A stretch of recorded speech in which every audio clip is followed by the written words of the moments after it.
Hello, welcome to another Revise With Me video. Today we're going to be revising B2 and we're going to be creating a mind map that you can go away and use to develop your own revision resources for your assessments. Now, as I've said in previous videos, this video is not designed to give you all of the information for you to watch this through and you will become an expert in B2 by the end of it. Instead, what this video is designed to enable you to do is to create your own revision mind map.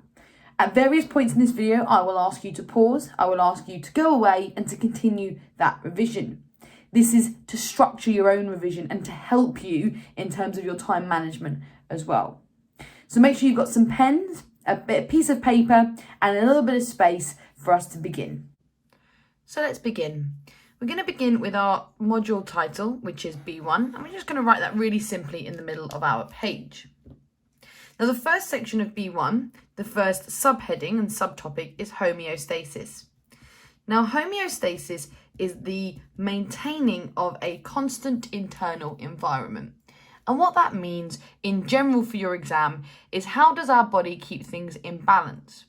Now there are specific things you need to look at and we will come on to those in a little bit. And you also need to know the methods in which the body keeps itself balanced.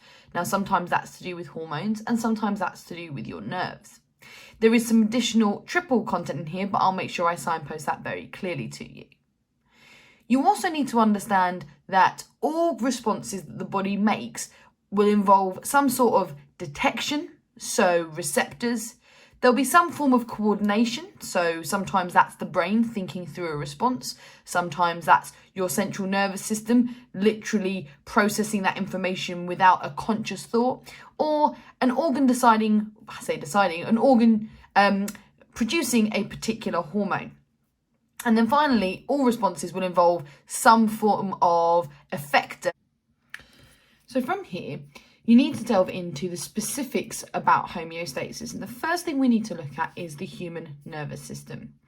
Now, in the nervous system, you need to understand, firstly, about something that we call the reflex arc. And the reflex arc involves the different stages that the body goes through when it responds to something very, very quickly. Now, the best way to revise the reflex arc is through a flowchart, including the words stimulus, receptor, coordinator, effector, and response. Once you've done that, you can start to think about examples where you can see this happening. So, for example, if you were to touch something very hot and you immediately pull your hand away, going through that flowchart and thinking about what each part of the body, what part of the body falls under each of those categories. You do need to know what the CNS is, and that stands for the central nervous system, and that involves the brain and the spinal cord primarily. You need to understand why reflex actions are reflexes in the first place and why the coordinator in the reflex arc is not the brain. Instead of going through the brain, it goes through the relay neuron, and that's because a fast reaction is needed, and these are normally actions that involve some form of survival instinct, and therefore for the reflex to go through the brain it would take too long and there would be a greater risk of harm. Now within the reflex arc you also need to know about a required practical, and that required practical for this part of the module is the ruler drop test. Now you need to know how to do the ruler drop test. You need to know how you would investigate how certain factors affect reaction time. So you might be asked to look at investigating the effect of caffeine on reaction time, or amount of sleep on reaction time, or age on reaction time. And like I said, for the reflex arc, it's really important that you know your flow chart. So I'm just going to add that in there. Now, within the nervous system, you will also need to have an idea about the different nerves, okay? And we, in this module, tend to refer to them as neurons. And we talk about the sensory neuron, we talk about the motor neuron, and we talk about the relay neuron. And it's very important that you get them in the correct order. Now, we also have some triple topics within this, so I am going to add those on, but I'm going to put a little T around them. So Those of you that aren't doing triple, you will not need to do this, but triple students, you will also need to talk about the eye. And within the eye, you need to have some sort of comment on structure. You will need to have an idea on how it functions. And you'll also need to look at where there are issues with short-sightedness, etc. So short-sightedness and long-sightedness. And I'm just going to put etc. there. And how those are corrected. So, for example, what type of lenses do people with short-sightedness wear, and what type of lenses do people with long-sightedness wear? You also need to have the correct terminology and high-level terminology. It's quite a lot on the eye in this section, but it's not overly difficult. My advice is to perhaps draw a really simple diagram on your mind map. Make sure it's fully labelled and have the functions of each of those structures next to it. Triple students will also need to know about the brain, but this is even more simple. Fundamentally, with the brain, you need to look at the structures, main structures, I should say, because there are lots of structures that you don't even need to refer to. So the main structures of the brain, and then in general, what they do. Also need to think about how we study the brain. Okay, and that includes looking at MRI scans. It looks at possibly investigating the effects of brain injury, so looking at which particular parts of the brain have been injured and what impact that's had on a person's behaviour or speech, etc., and seeing if we can tie that to specific areas of the brain. There are some really good historical experiments. For example, the story of Phineas Gage, who had a serious brain injury, and it was widely discussed and spoken about at the time that it massively changed his personality, and that was due to the area of the brain that was injured. But if you're doing combined science, you do not need to do either the brain or the eye. And lastly, the final triple topic, and there is quite a bit of triple in this module, is control of body temperature. And that's because that is also a nervous system controlled reaction.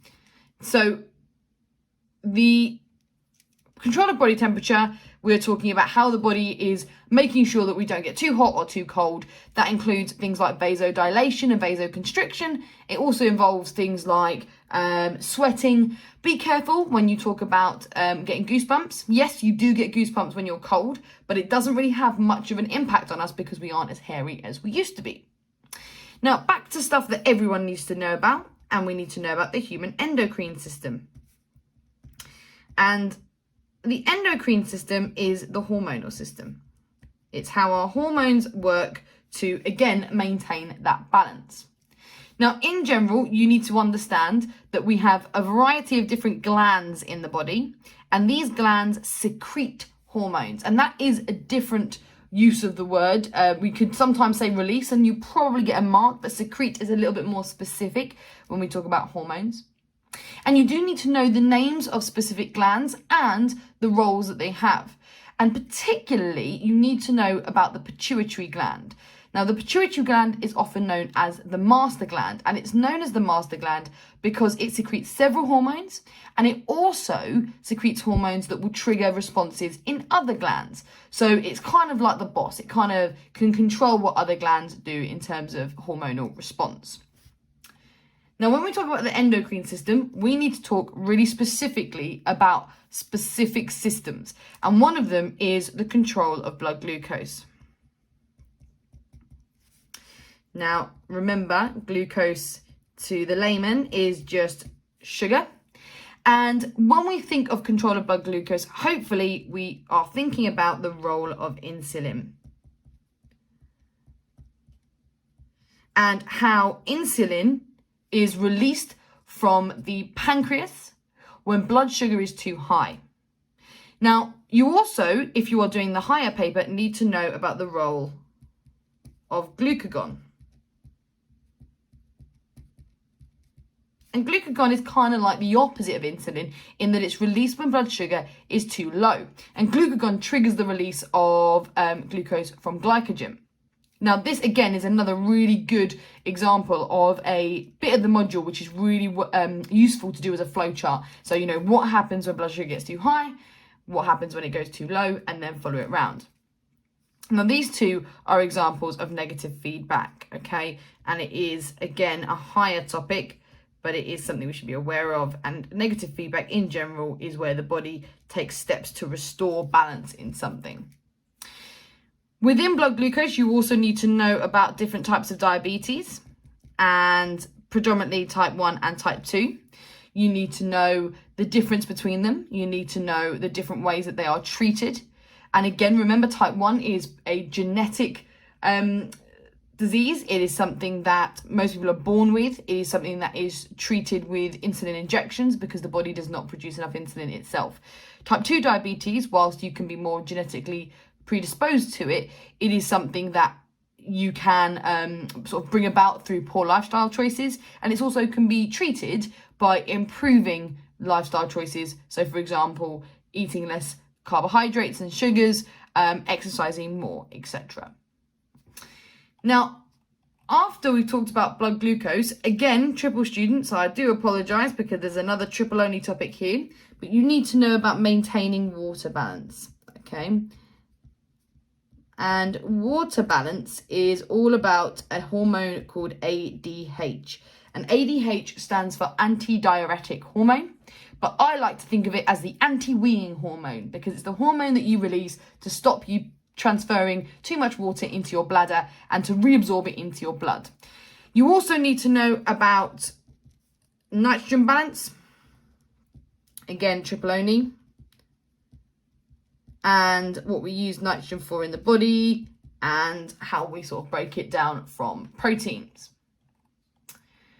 We also need to think about how we excrete nitrogen, and that is related to water balance because nitrogen is excreted mostly through urea, and urea is the chemical that gives urine its colour, actually, and is something that is also excreted through urination.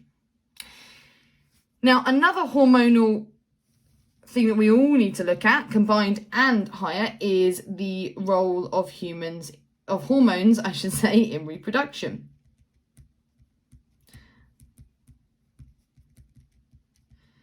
And here we're talking about estrogen, progesterone, we're talking about LH, which stands for luteinizing hormone, and FSH, which stands for the follicle stimulating hormone. So I'm going to literally just put a little thing here for the different hormones so you can write down the function of those hormones in the reproductive system.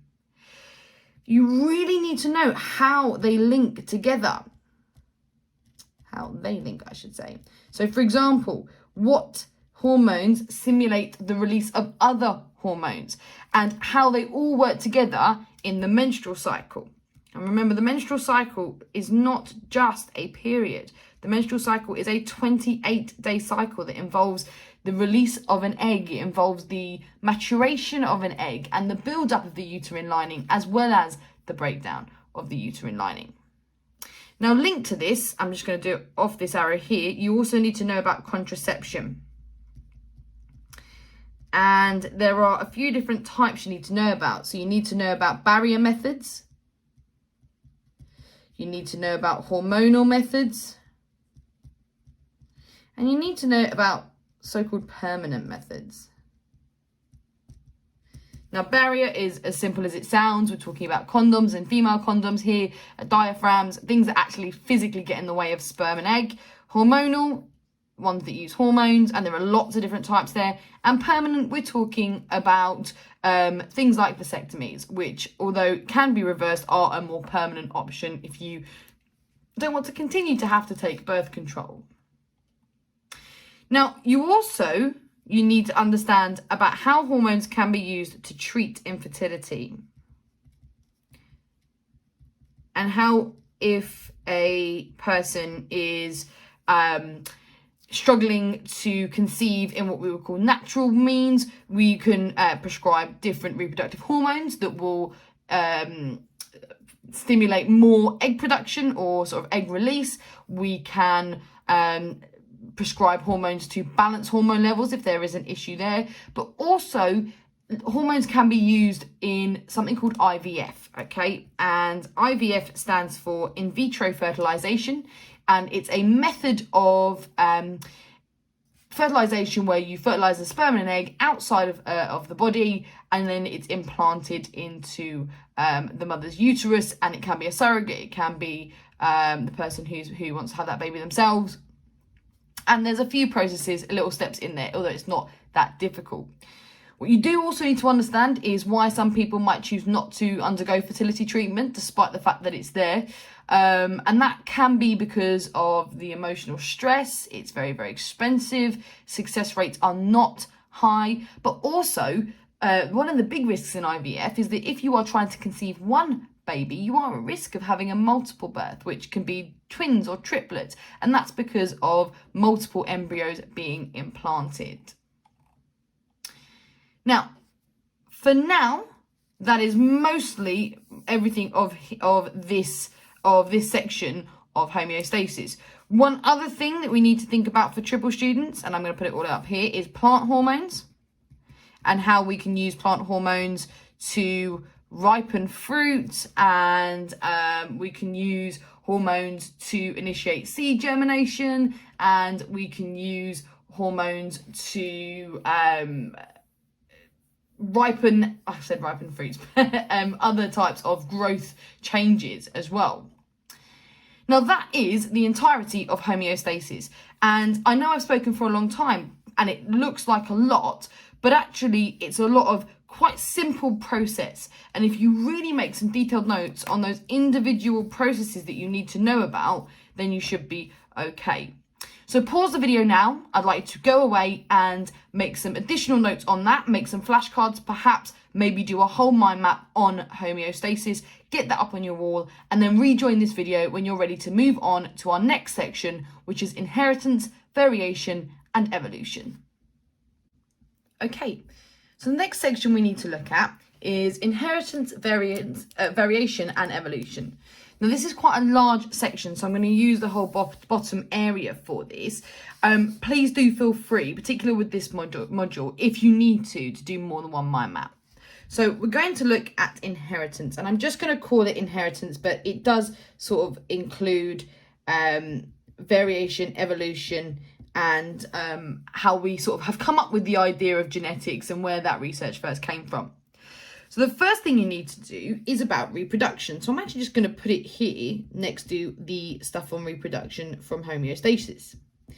And in the reproduction area that we're talking about now, we need to look at sexual reproduction and asexual reproduction. Now, you not only need to define both, you need to give examples, you need to be able to give the advantages and disadvantages of each.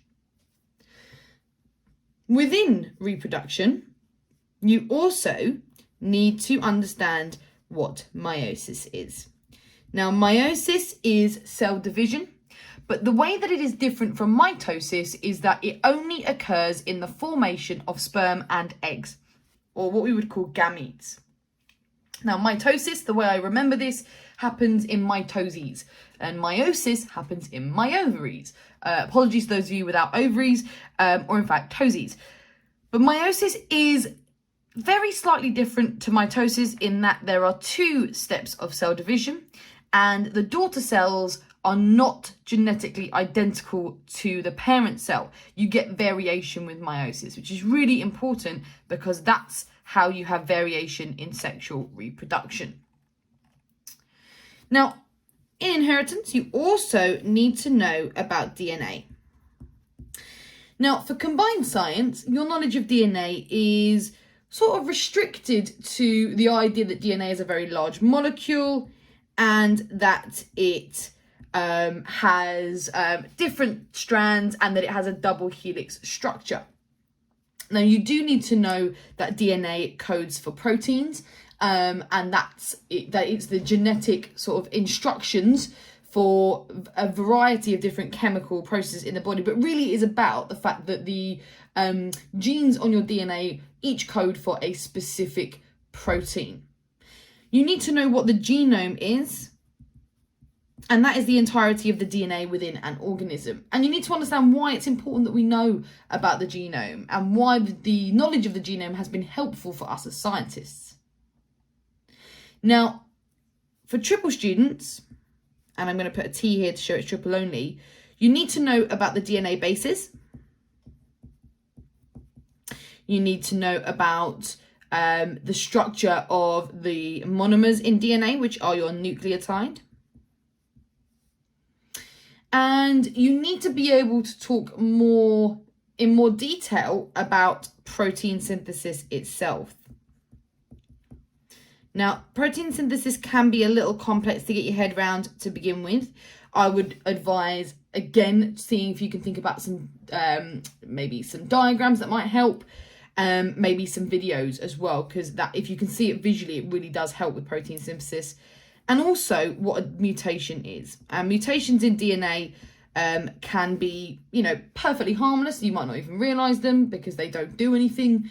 But a mutation might change the order of the bases, or it might throw in another base, or it might delete a base. And that means that you're going to make a different protein. And sometimes that could be completely harmless. It might not have an impact if it's in a non-coding section of DNA. However, it can lead to things like cancers, or it can lead to different phenotypes being displayed. Now, back to everyone, we need to look at genetic inheritance. In other words, how we inherit our genes, what inheritance actually means, and how to work out the likelihood of you inheriting certain genes from your parents. Now, there are a lot of key words that you need to know about, and I think the best thing I can do is write them on here for you so that you go away and make sure you revise what each one means. So the first one is gamete, which are your sex cells. The second one is chromosome. And linked to that, you've got gene. You have got allele, which is a different version of the same gene. And from allele, you can have either dominant alleles or recessive ones. And that is really important to know about when we talk about how you inherit certain sort of genetic disorders and how you inherit your phenotypes, your physical characteristics. You also need to know the two words that describe a person's genotype. So heterozygous, where your two alleles are different, and homozygous, where they are the same. And finally, you need to know the definition of genotype, which is literally the two letters that you have, if you like. So you might be capital B, little b for your eye colour, where capital B is brown and little b is blue. That would be your genotype, whereas your phenotype is the physical characteristics that you show.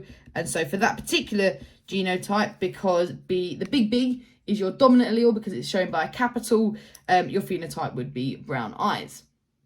Now, it's important to note that some things are controlled by single genes and some things are controlled by a collection of genes. And so therefore it can be quite tricky to work out sometimes what determines certain traits. So for example, personality is a really difficult one to pin down. Is it nature or nurture? And actually we think that there are a lot of genes that would determine parts of your personality, but also that lots of it is about the environment in which you are born into and brought up in. You also need to know how to do genetic diagrams and Punnett squares. Now these, I'm sure you will remember if you've done them recently, because they are a matter of looking at the genotype for two parents and working out the probability of the offspring having certain genotypes.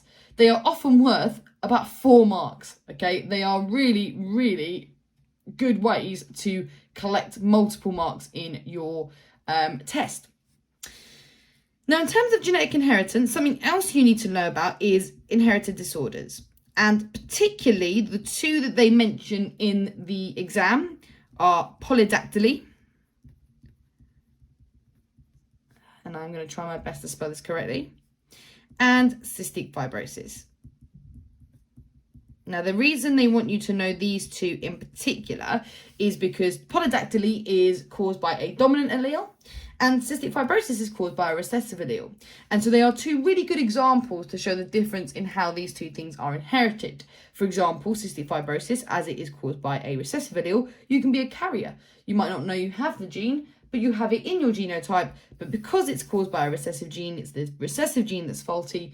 You don't suffer from cystic fibrosis unless you have a homozygous recessive genotype. That's where you have the two little c's, if you like. Again, from your genetic inheritance, you need to understand how sex inheritance happens. So how we can determine the probability of a child being born biologically female or biologically male. And that is to do with your XX or XY chromosomes. Again, you will need to use a genetic diagram to work that out. Now, moving on, the next sort of thing in inheritance that we need to look at is variation. And variation just means that members of the population, and it can be the population of animals, it can be the population of humans, but they are a little bit different to each other, okay? And that's really important. Now, variation can come about because of a variety of different things. So it can be that you have variation because you have different genes, and that's true of siblings and strangers. You might have differences between people around you because of the way in which you were brought up. So, for example, if you were born or into a warmer country, you might have your hair might be slightly more bleached, for example. You may have a bit more of a tan, if you like, for specific phenotypes. It might be that you have gone and got a tattoo, and that's only involved in your environment. That's nothing to do with your genes. But some things are a combination of both. So, for example, weight is something that you might be genetically more predisposed to being gaining more weight, but you also can take steps in your environment, and your environment can also determine your weight as well. And that all comes under variation. Now, normally in any species, you can see that there's a real variety of variation, and variations all originally arise from mutations. And remember, mutations are changes in the DNA. They happen all the time. And it's really rare that a mutation will actually lead to a new phenotype. But when it does, if it's suited to your environment, it can lead to changes in a whole species. From a variation, we need to also move on to evolution. And evolution is changes in a species, changes in the characteristics of a population or a species over a very, very long time. And evolution, you really can't talk about without talking about natural selection. And natural selection is the survival of the fittest, if you like. Those members of a population who have more beneficial characteristics are going to be able to survive for longer. Therefore, they're going to be able to reproduce more, and there'll be more of them in the population. Those members then who do not have that beneficial adaptation are finding it more difficult to compete with those who do, and therefore they will struggle to survive, and you see evolution across a whole species. Now, you also need to know about the evidence for evolution, and we are talking about things like fossil records, and we're talking about how we can trace fossil records and look at the changes in a species over those millions of years. You also need to know about selective breeding. And selective breeding is where we as humans are trying to determine the characteristics in a population that we like to see. And that's where we select for things that we want. So if I was a cattle farmer, for example, and I wanted to breed cattle that had, a real high density of meat, then I would look at those cattle that were particularly stocky, if you like, and I would try and breed them together so that their offspring also had that trait. Now, it takes a lot of generations to get it correct, because when you breed two parents together, you don't automatically inherit all of those characteristics. So you will need to do selective breeding over generation. There are advantages and disadvantages. You can selectively breed things like disease resistance, or, like I said, more meat or more milk. You can also breed things like dogs. We have selectively bred dogs over years to the point where we've got loads and loads of different breeds of dog, I should say, that are much, much more gentle than their wolf predecessors. But the problem with selective breeding is that you are, in essence, inbreeding populations together, and that can lead to the rise of inherited diseases that are caused by recessive genes, because you are more likely to breed together two carriers. So the next thing we need to talk about is genetic engineering. Now, similarly to selective breeding, genetic engineering is about identifying a trait or a phenotype or genotype that you would like to replicate or to utilize, and finding a way to use that. Now, unlike selective breeding, genetic engineering is a far more specific approach.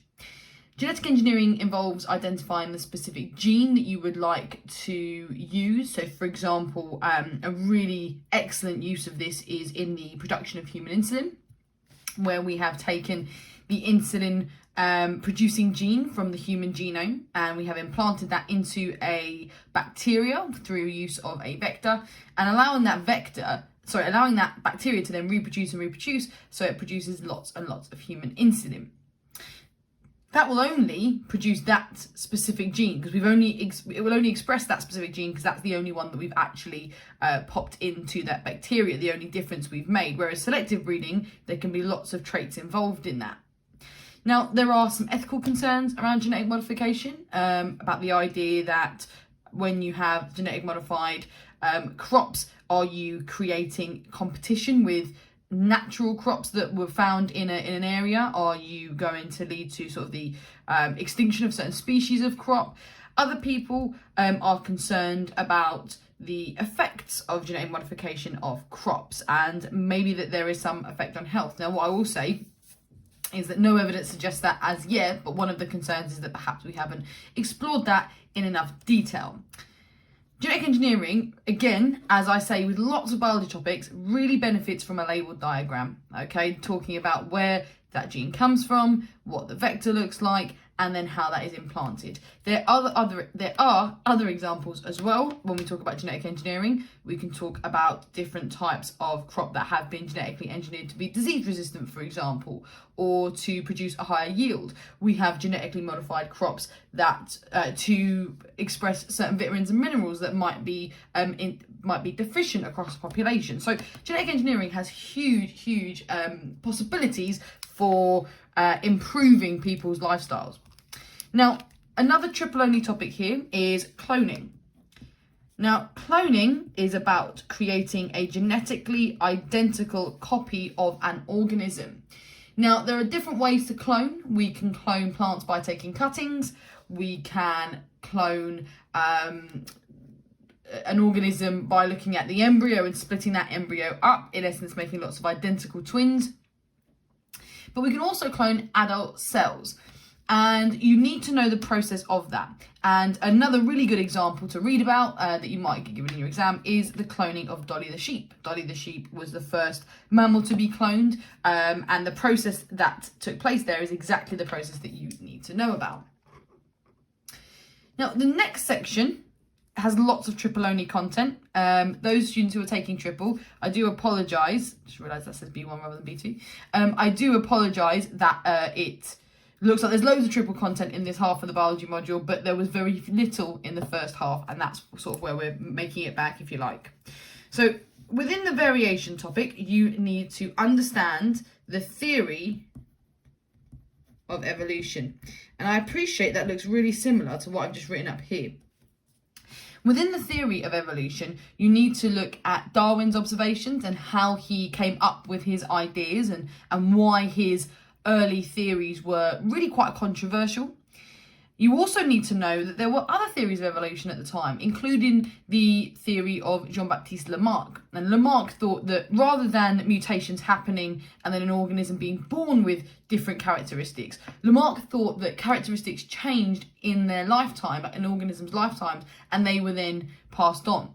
Now, it's important to note that at that time, people didn't know that Lamarck's ideas were not possible because we didn't have the understanding of genes that we do now. Darwin had no idea about what genes were. He came up with his ideas based on observation. But actually now we have more evidence that supports Darwin's theory because we do have that theory of genetics, and we can actually specifically look at the DNA of organisms to show how they are linked.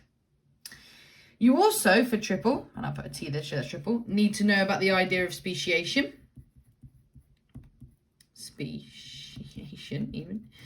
And speciation is how a new species is formed. And it's to do with natural selection, it's to do with evolution, but there's also, in there, you need to understand about isolation and about how one species can split into more different species if they are isolated. So for example, if you have one big island that then gets split into smaller islands, how then do those separate species then develop on those islands? Another good example that links to Darwin here is the example of the Galapagos finches, because those have a common ancestor, but there are different Galapagos finches on different islands based on the food sources they have available, etc. Another triple only topic, and I apologise combined science students, you can just sort of zone out for now, is you need to understand genetics, and you need to understand the work of somebody called Mendel and how he sort of came up with the early ideas of genetics, and how he did some experiments to show that certain traits will be passed on and certain traits aren't passed on. And he sort of initially came up with those ideas of dominant traits and recessive traits as well. He didn't call them genes, he called them units, but it was the initial work that got us sorted. So back to the standard stuff we need to know about here. So we've talked already about evidence for evolution, and we've talked more specifically about fossils. You need to know how fossils are formed. You need to know why they didn't just decay, why they formed into rock. You need to know about how fossils provide evidence and how they provide evidence of lots of different species, not just the existence of one, how the fossil record can show us the gradual changes in a species over time. You need to know about extinction and what extinction. Sorry guys, writing on this is a little bit difficult when you're spelling and looking at camera. You need to know about what can cause a species to become extinct. You need to know the definition of extinction. Now, related to evolution and natural selection, you need to know about resistant bacteria, and you need to know about antibiotic resistance. Now, my advice with resistant bacteria is that you really think about it in general as natural selection. It's the same idea. You have bacteria that are resistant to the antibiotics. You kill the rest of the bacteria that aren't resistant with antibiotics, so you create more space and less competition for those resistant bacteria, and then they reproduce. You need to understand what brings about antibiotic resistance and why steps that we have taken in the past perhaps have led to issues with antibiotic resistance. And also, you need to know that an example of resistant bacteria is MRSA. Okay? And MRSA a few years ago was a real big talking point in the news because lots of people in hospital were becoming very, very poorly with MRSA, which is a bacterial infection that is resistant. And it meant that it was very hard to treat, and so unfortunately people did lose their lives. Also, the risk of antibiotic-resistant bacteria is that we are running out of antibiotics because the development of new antibiotics is slow and very costly, and we're struggling to catch up. So more and more bacterial infections are becoming resistant, but we don't have the new antibiotics to counteract that. And so we're in a very difficult position with regard to medicine at the moment. From there, we need to talk about classification. So it's still sort of in inheritance, I'll put it here. And classification is how we determine the different groups that an organism is in. So for example, we humans are mammals. We are animals. That's another classification system. And you need to know about the different systems of classification. So the first classification system you need to understand is the 3-domain system. And the 3-domain system is a system devised by Carl Woese, and he came up with this idea that all living organisms can be broken down into 3 domains. Archaea, which is sort of extremophiles, they are microorganisms that live in really extreme environments.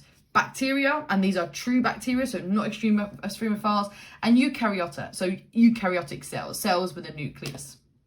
Now that is a very, very broad classification system. There is also the Linnaeus system, okay, and the Linnaeus system, A-E-U-S even, the Linnaeus system classifies things into kingdoms, phylum, class, order, family, genus, and then finally species.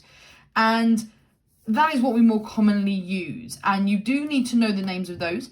You need to know that as you go down towards species, they become more specific and the organisms within the group have more in common. The first one, kingdom, is literally animal, plant, bacteria. And it's also important to note that some classification systems don't actually agree with each other. But that's two examples of two that you need to know. You also need to know how to name organisms based on their classification.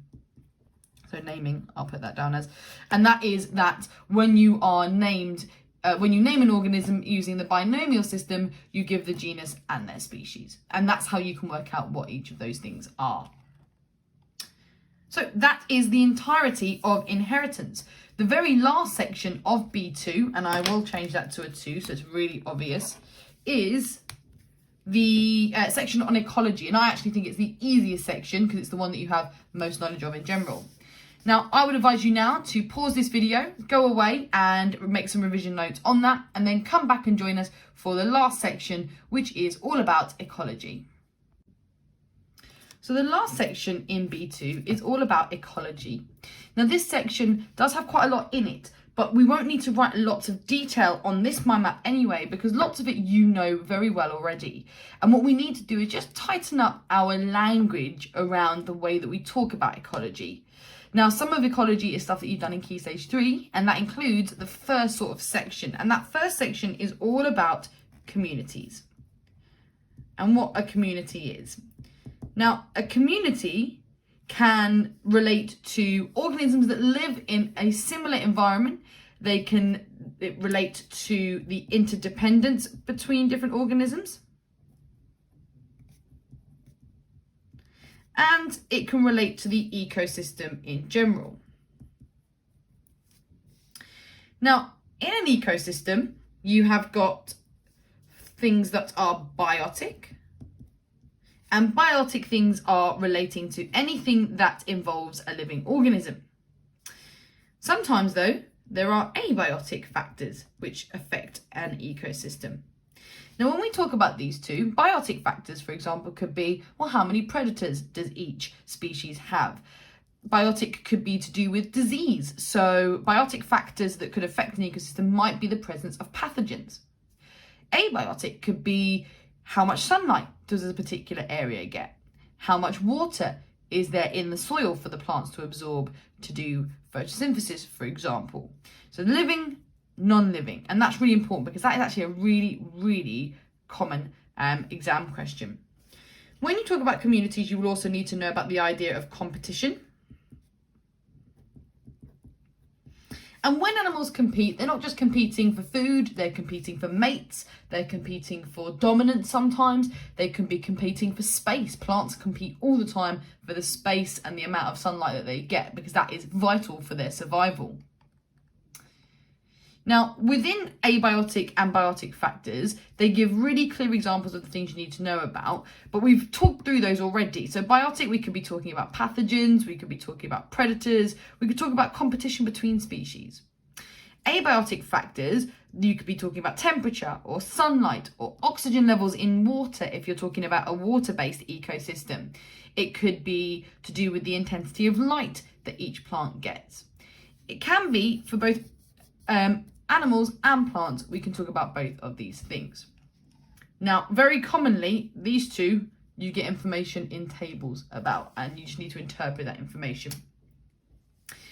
Now, you also need to talk about adaptations and how different species are adapted to live in their environments. Now, sometimes you might be given an example of a very extreme environment and about how those microorganisms are able to live in those very extreme environments. Sometimes though, you are given literally an example of an animal that lives in a warm environment and a very closely related animal that lives in a very cold environment. You need to look at how those adaptations have allowed them to survive. And you need to be able to look at an animal and specifically go through the adaptations. Now, by and large, when you're talking about animals who are found in hot environments, they tend to have less fat. They might have a way of storing water if we're talking about plants. They may have very long eyelashes if they live in very sandy environments. In cold environments, we're looking at animals that are rounder. Okay, they've got more stores of fat. We could be talking about things like camouflage. But we could also be talking about behavioural adaptations and the way that animals behave in order to adapt. So as humans, when we're babies, we cry. And we're born knowing how to cry, because that's how we alert our parents to the fact that something is not right. We're not comfortable. We need to eat. We need to go to the toilet, etc., etc. Now, the 3 types of adaptations that you need to know about are structural, behavioural, and functional. I'm actually writing that on there, yeah, good, functional.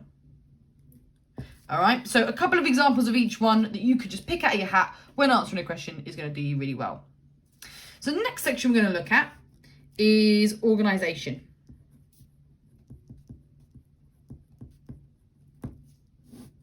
And within organisation, we are talking firstly about food chains and food webs.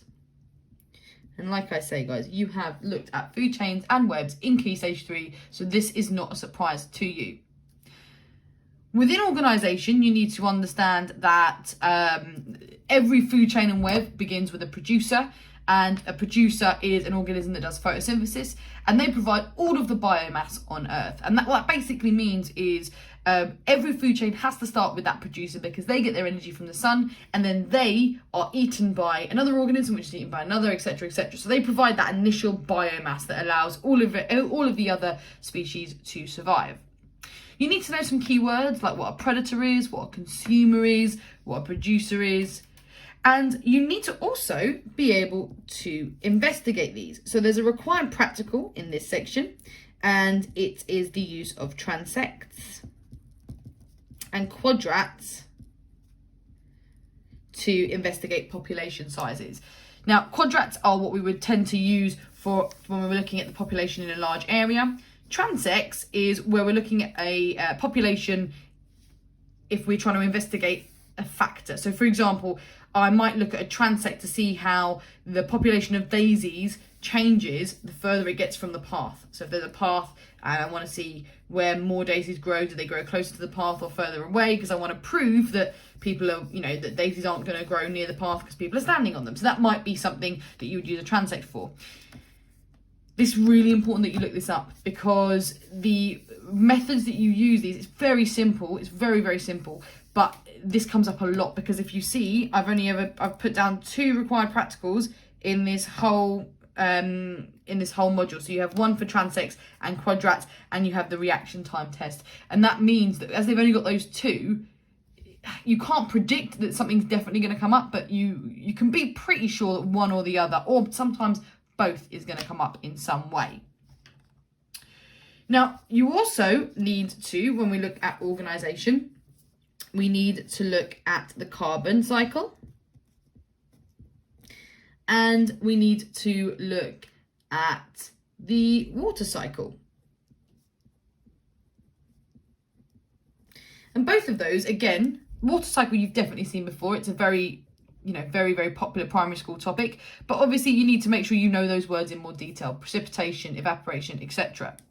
Carbon cycle is about how carbon is cycled in our environment, and that could be in the form of carbon dioxide. Carbon dioxide gets taken into plants, is used in photosynthesis. That carbon is then stored within glucose molecules. That glucose molecules are then eaten by other organisms, so it's transferred to another organism. So again, diagrams, okay? Really, really useful, because you can just have it there. And it's a really nice 6 marker if you get it in the exam. You are not expected to know about the nitrogen cycle, okay? Now, the other thing that's sort of within these 2 is understanding how microorganisms can break down materials to help with that cycling. But that's kind of the limit that you need to know it for double. But for triple, you do need to know in more detail about decomposition. And decomposition is how things break down in the environment, and it's about how different factors might affect the rate of decomposition. So for example, if you're in a moist environment, if there's more moisture, you are going to have a faster rate of decomposition than you are in a dry environment. Oxygen is important because microorganisms are responsible for decomposition. If there's no oxygen, then you don't get that aerobic respiration, and so you get less decomposition. And you also need to think about how you might be able to provide optimum conditions for decomposition. So, for example, gardeners might use it for in their compost bins. For example, you can provide really good environments so that you can get a quite faster rate of decomposition to produce compost. Now, there is a triple only required practical in here about the rate of decay of milk, and about how you can see how quickly it's decaying by checking the pH change, because it gets sour as it decays. That pH decreases, it becomes more acidic. Now, you also need to look at, within this for triple only again, just put a little line here, so triple only again, you need to look at the impact of environmental change. So how environmental changes affect populations and how they can affect, the distribution of species in different areas. Now, for combined, you need to know a little bit about that, but triple, they just want you to know it in a bit more detail. Now, coming off from ecology, again, we need to talk about biodiversity. And biodiversity is the variety of organisms found in an area. It is not how many. So if I had 1,000 cows in a field, I've got, a high abundance of cows there, but I don't have a very biodiverse area. Biodiversity is really important because species rely on each other. And if you reduce biodiversity, then you are risking the populations of different species as you are disrupting food chains, etc. Now, lots of human activities are affecting biodiversity, okay? And that's something that you need to know. So, for example, deforestation affects biodiversity. Massive crop farms are affecting biodiversity. Cutting down hedgerows to build roads is affecting biodiversity. So there's lots and lots of things within that we do. Now, within biodiversity, you need to look at waste management. And that is, the idea of the fact that we can reduce, reuse, recycle, but we can also send things to landfill. We can burn our waste, etc. And if we don't manage our waste properly, then that can lead to pollution. Now, by and large, in your exam, if you use the word pollution, you better qualify it, because they don't like you just saying this causes pollution, because you're scientists and you need to be more specific than that. So you need to be really clear that pollution can occur in water. So sewage can be leaked into water, chemicals can be leaked into groundwater. In air, so for example, smoke, greenhouse gases, acidic gases, and on land, so landfill is where we just chuck all of our rubbish into a land and hope that it breaks down naturally, which lots of it doesn't. Now, pollution, again, can kill plants and animals and reduce biodiversity. You also need to think about how we use the land. And one of the things we need to think about in here is also about landfill, but also how humans use the land for quarrying and mining and farming, and that we use a lot of land that would otherwise house a lot of different varieties of species, and so that's reducing biodiversity. You also need to, from land use, look at the destruction of peat bogs. Okay, and the destruction of peat bogs, and that's something that you probably won't know much about. Well, you've learned about it, but you wouldn't know much about off the top of your head, for example. And the reason that you need to know about that is because a peat bog is a really important ecosystem, and humans destroy them frequently because we use them to produce compost. We also can burn peat as well. And that has impacts in general about the whole environment, because burning peat produces carbon dioxide, but it also destroys that ecosystem, which is really important. Now, lots of things that you will know about, but you need to know about deforestation and the impacts of that. You need to know about global warming. And not just, you know, a few basic things about it, because you've studied it in your chemistry modules, but you need to understand how humans are contributing to global warming and what the biological impacts are. So rather than in chemistry, you know, really good knowledge of the greenhouse effect, global warming, you know, what is the issue? Well, you know, global warming increases sea temperatures. That has impact for coral, that has impact on the ecosystems within those seas.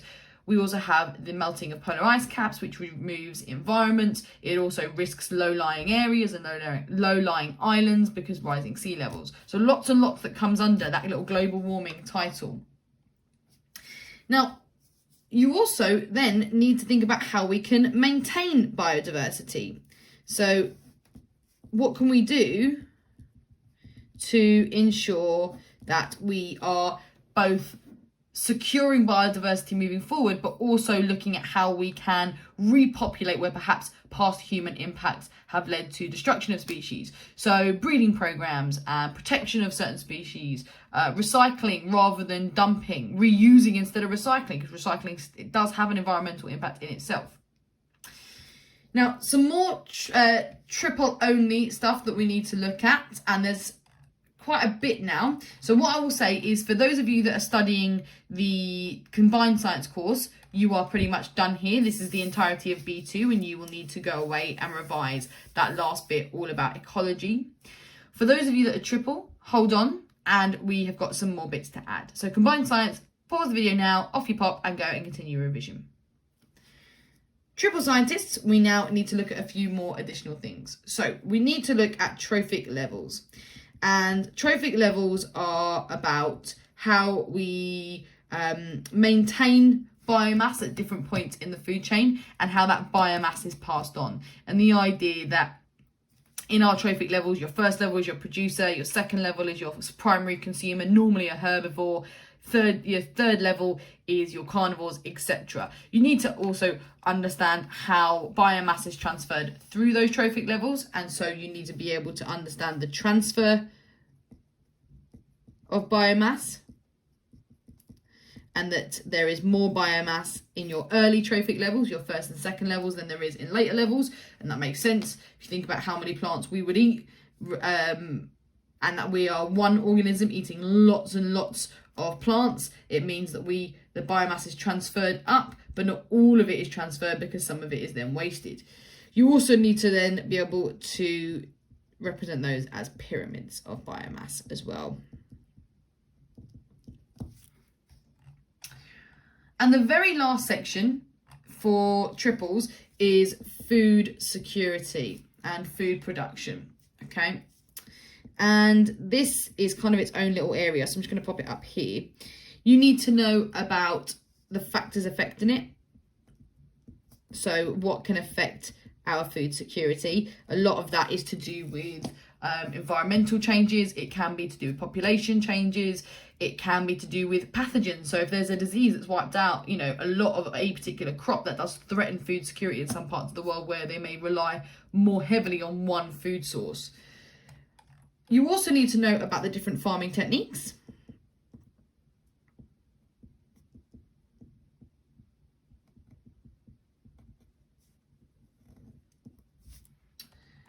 And sustainable fishing.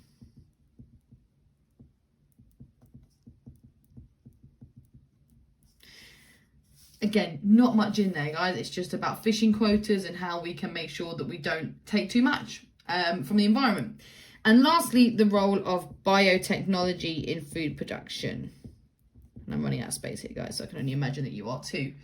And about how genetically modified crops, for example, can improve food security moving forward. Now that, again, for triple students, that is the entirety of that section. And what you now have is, you should have, is a complete set of guidance here for your revision. Go away, continue with that revision, and good luck on your exams.